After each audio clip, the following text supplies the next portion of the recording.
todos hermanos, los que me escuchan. Estamos aquí en la parroquia San Judas Tadeo del barrio Policarpa, Salabarrieta, acompañados del padre Esteban Moncada. Muy buenas noches, padre, bienvenido a esta entrevista. Bueno, Juanita, la verdad que es una alegría podernos reunir. Nos reúne aquí en esta entrevista es conocer la posición de la Iglesia Católica frente al ritual de la unción de los enfermos. Es esa la razón por la que estamos aquí reunidos y queremos saber ciertas posturas que ustedes tienen. Entonces, para ello yo voy a preguntar algunas cosas y queremos que se nos colabore.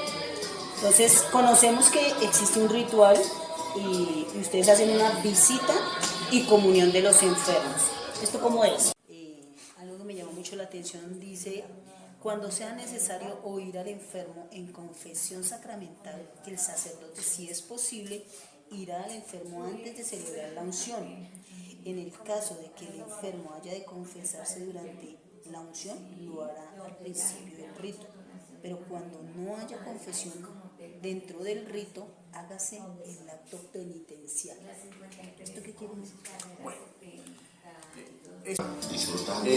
se utiliza el aceite, tanto el agua bendita. El agua bendita fue instituida en el siglo I por las comunidades primitivas cristianas, ¿sí?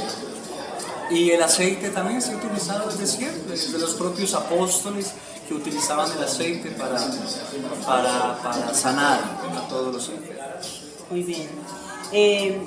Tengo una inquietud. ¿Qué es un ritual católico? ¿Qué es la unción? Son dos cosas ahí. Bueno, la palabra unción viene... Ritual católico. ¿Qué es la unción?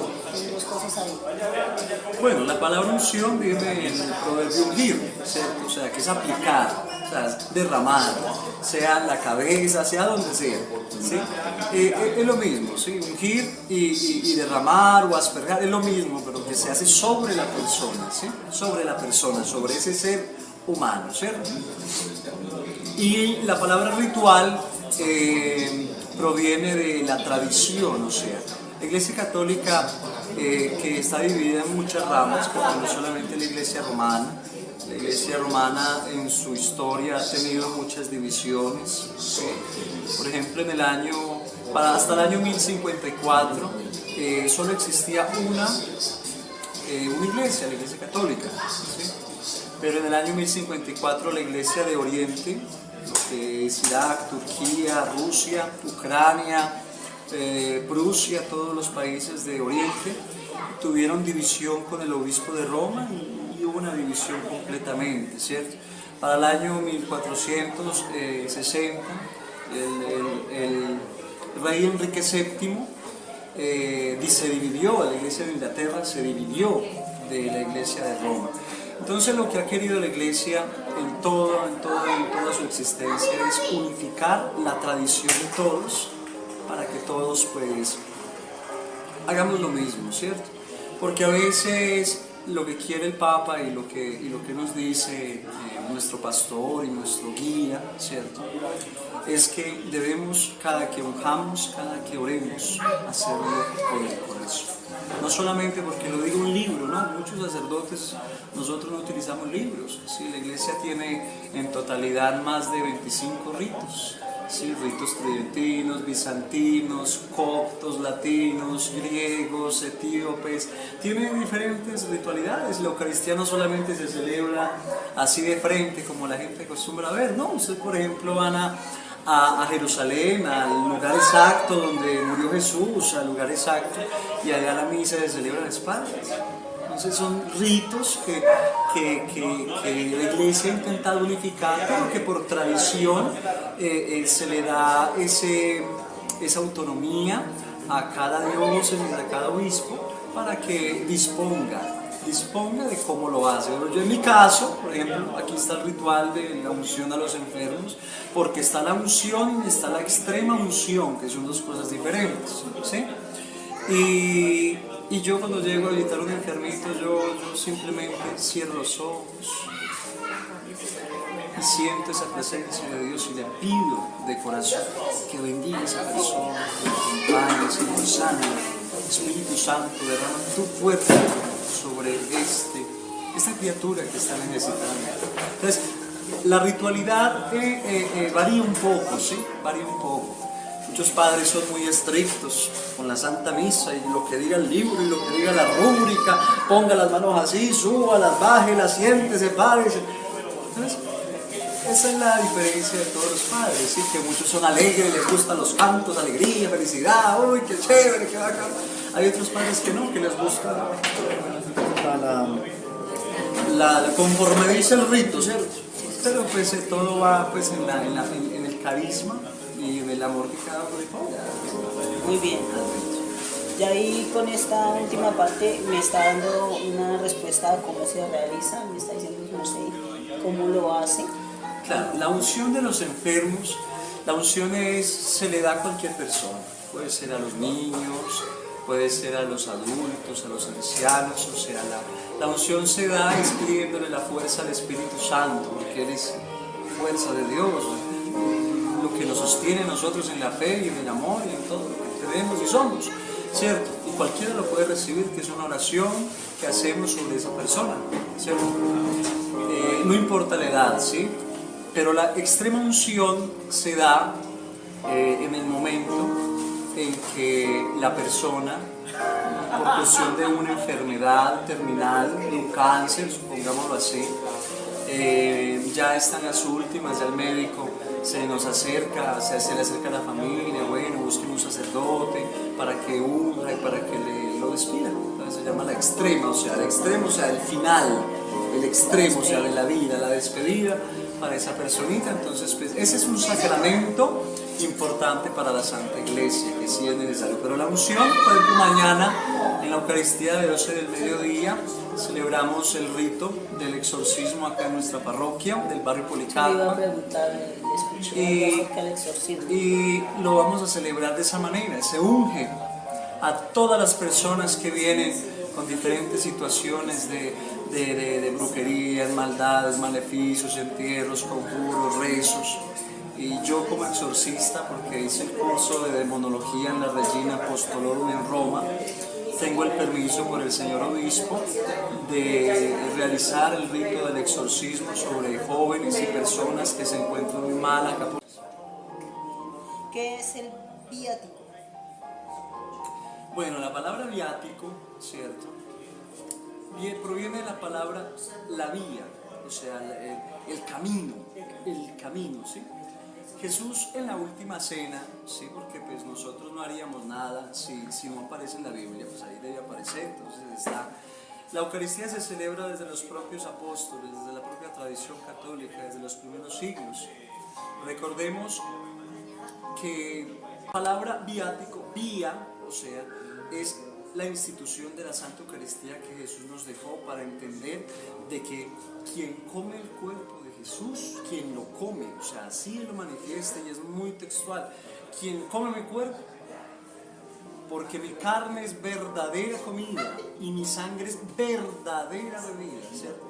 Entonces nosotros como sacerdotes y las personas, servidores que la Iglesia dispone, se saca del Santísimo Sagrario donde permanece el cuerpo de Cristo consagrado, ¿sí? Recordando esas palabras que dijo Jesús, tomen y coman porque esto es mi cuerpo. Se le lleva a la persona enferma, ¿sí? En este caso a la persona que esté en necesidad, por ejemplo. La palabra viático, vía, o sea, es la institución de la Santa Eucaristía que Jesús nos dejó para entender de que quien come el cuerpo de Jesús, quien lo come, o sea, así Él lo manifiesta y es muy textual, quien come mi cuerpo, porque mi carne es verdadera comida y mi sangre es verdadera bebida, ¿cierto? Entonces nosotros como sacerdotes y las personas, servidores que la Iglesia dispone, se saca del Santísimo Sagrario donde permanece el cuerpo de Cristo consagrado, ¿sí? Recordando esas palabras que dijo Jesús, tomen y coman porque esto es mi cuerpo. Se le lleva a la persona enferma, ¿sí? En este caso la persona que esté en necesidad. Por ejemplo, en Estados Unidos hay una costumbre y tradición en diferentes estados, porque no todos son estados independientes y tienen sus propias leyes. En algunos estados se considera que el preso que está condenado a muerte tiene derecho, ¿sí?, a pedir la asistencia en las últimas 6 horas antes de su muerte, ¿sí?, de su ejecución. Le permiten de que el sacerdote lo pueda visitar, ¿sí?, y solamente le lleva la Santa Comunión, le lleva el cuerpo de Cristo para que lo consuma, pidiéndole a Dios de que al consumirlo habite en él. Por eso se llama viático, o sea, la vía. Si tú vas por esta vía no te vas a perder, si tú vas por este camino no te vas a perder, pero no te desvíes. Si te desvías hay un problema grande, ¿cierto? Se llama viático, ¿sí? Muchas gracias. Existe una orden en que se ha de seguir para dar el sacramento a los enfermos que se hallan en inminente peligro de muerte. ¿Cómo es este protocolo?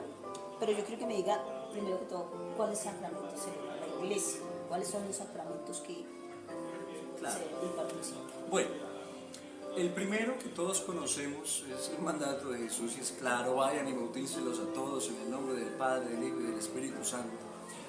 Sí. Recordamos algo que se llama primera comunión, que todos lo conocen, ¿cierto? Y es donde a los 7 años como mínimo se le da a los niños, se les instruye para que los niños reciban ese viático por esa vida, o sea, reciban la Santa Comunión. Se les da a los niños esas instrucciones del amor que debemos sentir por ese mandamiento que Cristo nos dejó. ¿A los 7 es porque a esa edad hay conciencia? Sí, porque a esa edad ya se considera de que el niño conoce del pecado. Los niños ya empiezan a conocer el pecado, ya lo que se debe hacer es instruir a los niños para que estén cerca de Dios. Y Jesús sea mismo, el Hijo de Dios, quien protege a estos niños de toda clase de maldad y de toda clase de pecado, porque el pecado es lo que nos acerca al demonio. ¿Listo? Seguimos con la confirmación, ¿sí? Lastimosamente, muchos dicen, pero eso ¿por qué? La confirmación, ¿o cómo así? La palabra confirmación es afirmar ante Dios de que están de acuerdo y están en su corazón conscientes de que la Eucaristía, de que los sacramentos son símbolos de unidad a Dios, y por eso es que ellos reciben la unción también nuevamente del aceite por el señor obispo ese día. Les unge con el aceite en la frente el señor obispo y les dice: reciban por esta unción el don del Espíritu Santo, ¿cierto? Y después les dice: la paz sea contigo y con tu espíritu, ¿cierto? Por eso es que se pide que los niños a los 14 años como mínimo, más adelante lo pueden hacer 15, 16, 20 años, 60, 70, aquí confirmado hasta de 100 años y toca, no hay problema. Pues, es importante, claro que sí, hasta Jesús la pasó bueno allá en las bodas de Canaán, muy rico, yo creo que la pasó, yo creo que hasta bailaría, no lo sabemos, de pronto sí, ¿cierto? ¿Cómo estaría de buena la fiesta? ¿Cómo estaría de buena la fiesta ese día que se acabó el vino y nos ayudó para que nos acabara la fiesta? ¿Cierto? Entonces es importante, de verdad, la bendición, pedirle a Dios la bendición de esa pareja que quiera vivir bajo los principios de Dios, que en todas las congregaciones lo que más debe importar es el respeto, la sinceridad y la caridad. Son los 3 aspectos que como sacerdote pues siempre les inculco y les el orden sacerdotal o sacramental. Esas son las 2 opciones, ¿cierto? Que nosotros como católicos podemos escoger, ¿cierto? Sean mujeres que pueden escoger la vida religiosa, ¿sí? Siendo monjas, dejando su vida de parejas aparte, sentimental y siendo monjas, o siendo servidores de Dios, siendo pues para el sacerdocio, sea diaconado, presbiterado o episcopado, que son los 3 órdenes que la Iglesia tiene y que son bíblicos. Recordemos la carta de Timoteo, la carta de San Pablo a Timoteo, dice: si alguien aspira al ministerio, al servicio de la comunidad, presidir la comunidad, a buen cargo aspira. Por tanto, debe ser una persona honesta, responsable, irreprochable, no dada al licor, no dado al vino, no dado a los vicios, no dado a la mentira, no dado a nada de eso. Que sepa gobernar bien su casa, que sepa gobernar bien su familia, porque si no sabe gobernar su casa, ¿cómo pretende gobernar la iglesia de Dios? Entonces eso el diaconado, episcopado. Diaconado, la palabra diaconado quiere decir el que preside, ¿sí? el que guía, ¿cierto? Y el episcopado, ¿sí? Es ese título, ¿cierto? Que se le da a quien rige una cierta particularidad de parroquias o de iglesias o de congregaciones, ¿cierto? Recordemos que los apóstoles cuando salieron de Jerusalén, ¿Qué otro tenemos de...? después tenemos la unción de los enfermos. La unción de los enfermos. Sí, la extrema unción de los enfermos. Que ese es el último. Importante, ¿cómo se realiza la entrega de un moribundo a Dios?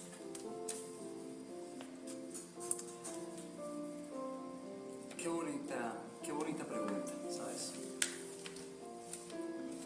Y perdóneme, le agrego algo, porque aquí en el documento dice: pero de modo especial los párrocos cuando atienden a los enfermos traten de decirles palabras de fe con las que puedan descubrir la significación de la enfermedad humana dentro del ministerio de salvación.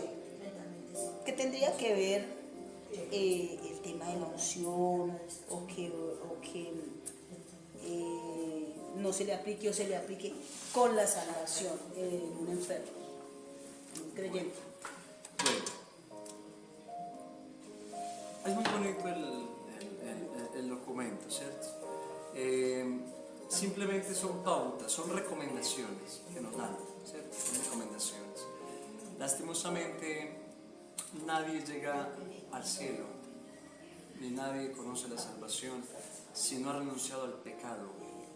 Si no renuncia al pecado y si no cambia su vida, no conocerá a Dios. Los impíos no conocerán a Dios.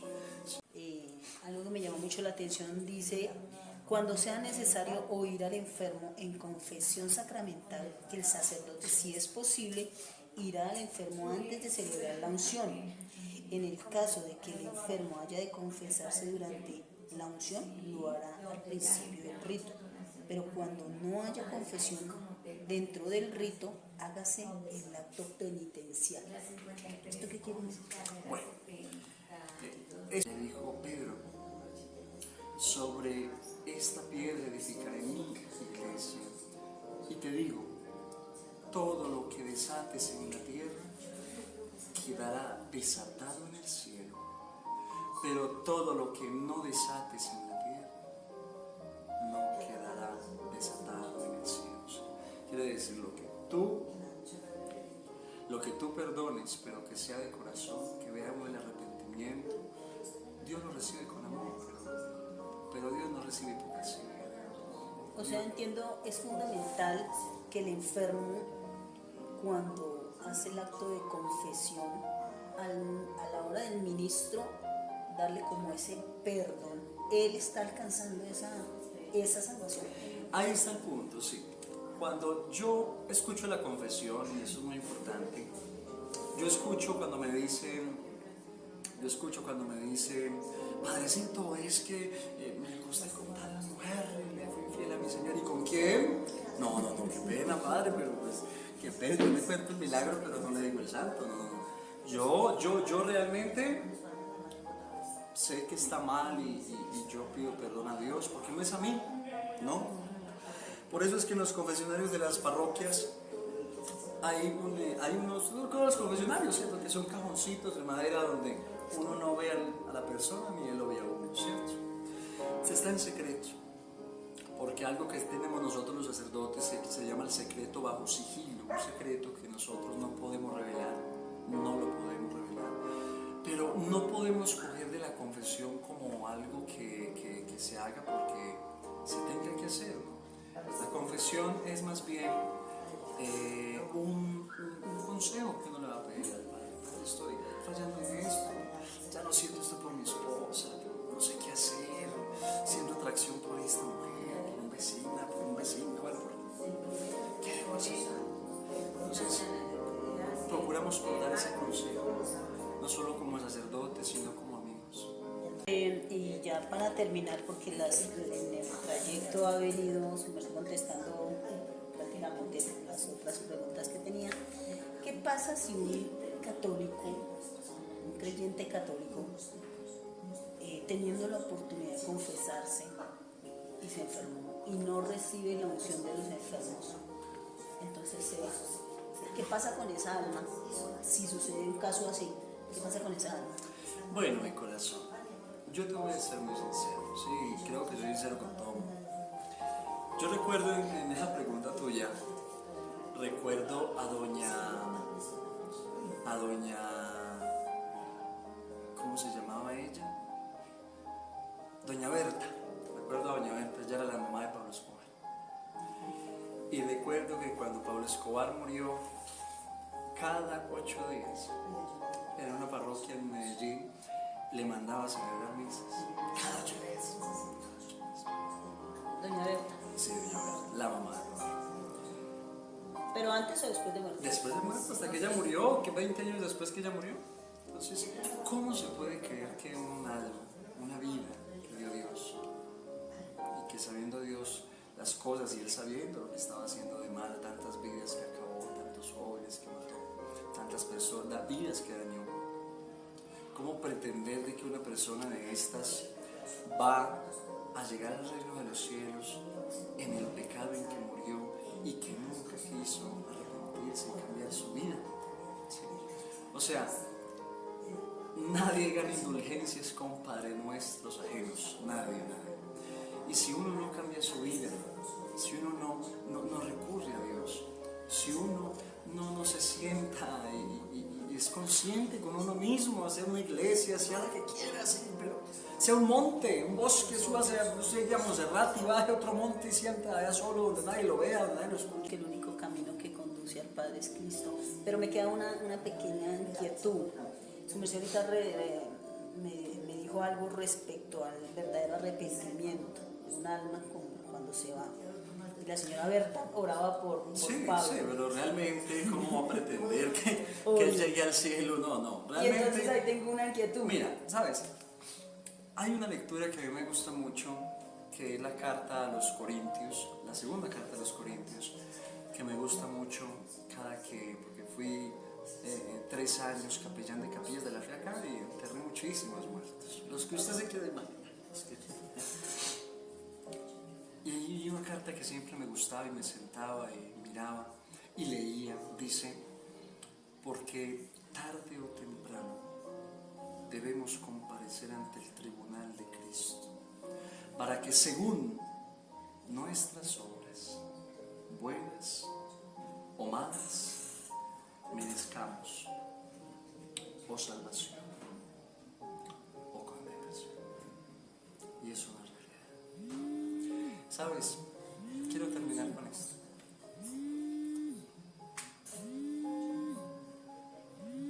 Cuando nos presentemos un día ante el tribunal de Dios, ese día nos vamos a presentar solitos. Ni usted conmigo, ni yo con usted, ni yo con mi papá que ya está arriba allá. No, yo solito allá solito.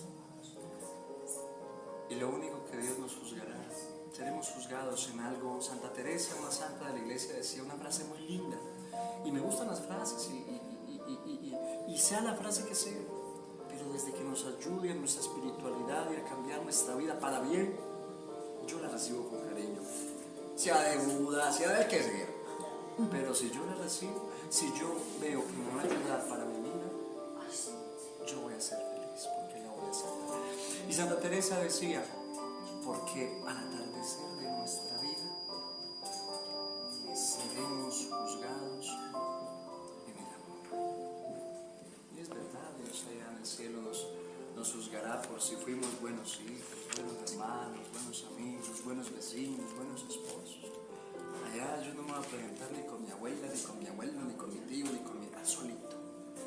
entre usted solo, que la vida yo se la di a usted. Muchas gracias.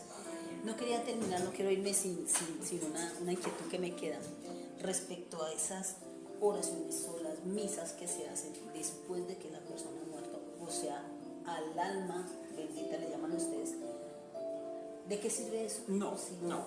Realmente es algo que la gente se acostumbró a decirlo así por tradición, ¿sí me entiendes? Por nuestros abuelos, vecinos, ¿sí? Mi abuelo era muy devoto a las benditas almas, que mi abuela era devota, yo no sé a quién, en fin. Se les llaman a ellos, por ejemplo, ahorita el primero de noviembre empezamos el mes de los fieles difuntos, escuchemos bien, fieles difuntos, ¿sí? Y la Eucaristía que se celebran para los difuntos. ¿Qué quiere decir la palabra Eucaristía? O las misas que te dicen. La palabra Eucaristía o Eucaristomen quiere decir dar acción de gracias. O sea, dar gracias a Dios. ¿Sí me entiendes? Dar gracias a Dios porque nos concedió un ser querido. Por esos 80, 40, 50 años que le dieron mi mamá, mi abuela, mi tía. Porque los recuerdo. Porque a pesar de que hayan partido de este mundo, a pesar de que su cuerpo, me recordó de la carta a los Corintios también, esa carta a los Corintios dice, porque aunque este cuerpo se destruya, porque aunque este cuerpo se desmorone, tenemos una casa permanente en el cielo. Entonces, la misa que se celebra, la Eucaristía que se celebra por los fieles difuntos, es una Eucaristía de acción de gracias. Señor, te damos gracias por la vida que les regalaste a mi tío, abuela, a mí. Yo, por ejemplo, mira lo que es la vida. La fiesta que celebramos nosotros el 2 de noviembre es el Día de los Fieles Difuntos. ¿Sí? Ese día fue el entierro de mi papá. Cuando yo lo vi en el ataúd, hay un dolor, pero un dolor por esa ausencia. No un dolor porque esté ya con Dios.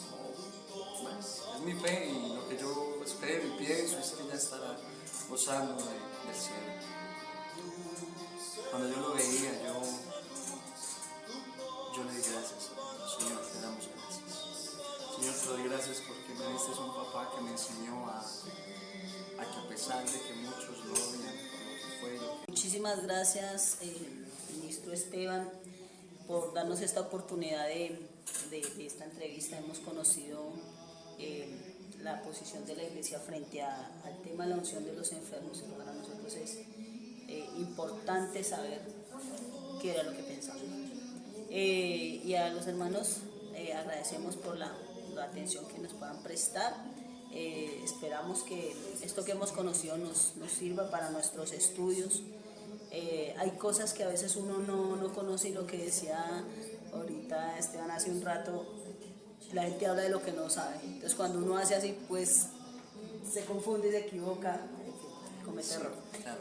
Entonces damos muchas gracias y pues bueno, bendecimos su vida en el nombre de Jesús. Igual a usted, mi corazón hermano.